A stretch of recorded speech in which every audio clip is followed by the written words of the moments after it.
ሰላም ከሌለ እንዲዚህ ቆሜ ራሱ ማውራት አልችልም። ሰላም ቅድሚያ ሊሰጠው የሚገባ ትልቅ ነገር ነው። ወጣቱ ራሱ ሰላምን መጠበቅ ያለበት ወጣቱ ነው። ድርሻው መስ ነው። ለሰላም ዘብስ ሁሉም ሲቆም እኔም ሲቆም ከታች እስከ ላይ ድረስ ሰላም ይመጣል ማለት ነው።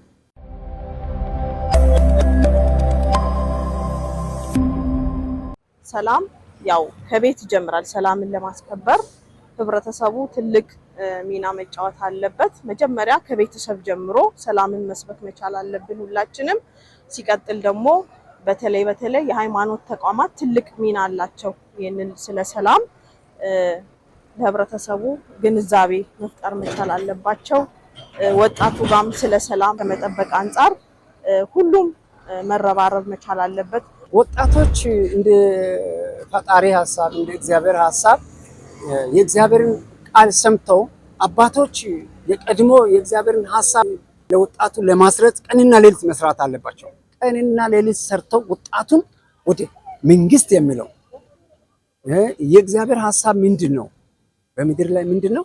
ከመንግስት ጋር ሆኖ አንደኛ ፈርሃ እግዚአብሔር ወጣቱ እንዲያውቅ እንደገና ታላላቆችን የሚያከብሩ መንግስትን የሚሰሙ ስራ ወዳድ ሊሆኑ ይገባል። ስራ ፈጣሪ መሆን ይገባል። ሰራተኞች ሊሆኑ ይገባል።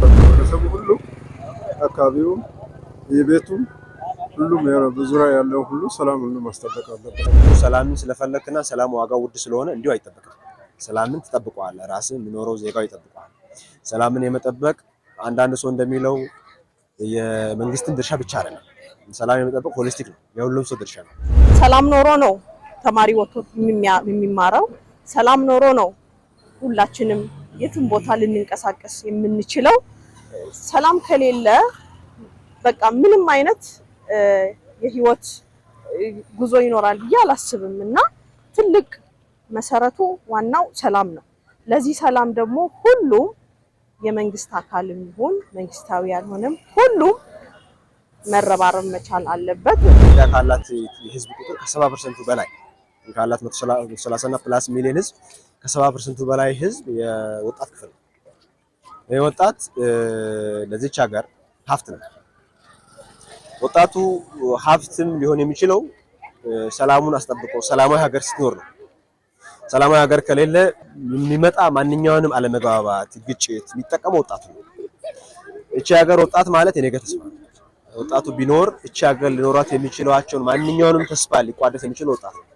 ስለዚህ ወጣቱ እድሜውን ተስፋውን ነገ የሚያቀዳቸው ነገሮችን ሁሉ ኖሮ ለማየት ሰላሙ የጠበቀ ሀገር ኖር ስለሚገባ ከማንኛውም ሰላምን ሊያናጉ የሚችሉ ነገሮች ሲኖሩ ሰከን በማለት በማስተዋል እንደተማረ እንዳለው እንደሚፈቅደው እድሜ ክልሉ ነገሮችን በማሰላሰል የህዝቡን የቤተሰቡን አለፍ ሲል የቀበሌውን አለፍ ሲል የሀገርን የአካባቢን ብሎም የሀገርን ሰላምን የመጠበቅ የማስጠበቅ ኃላፊነት የወጣቱ ነው።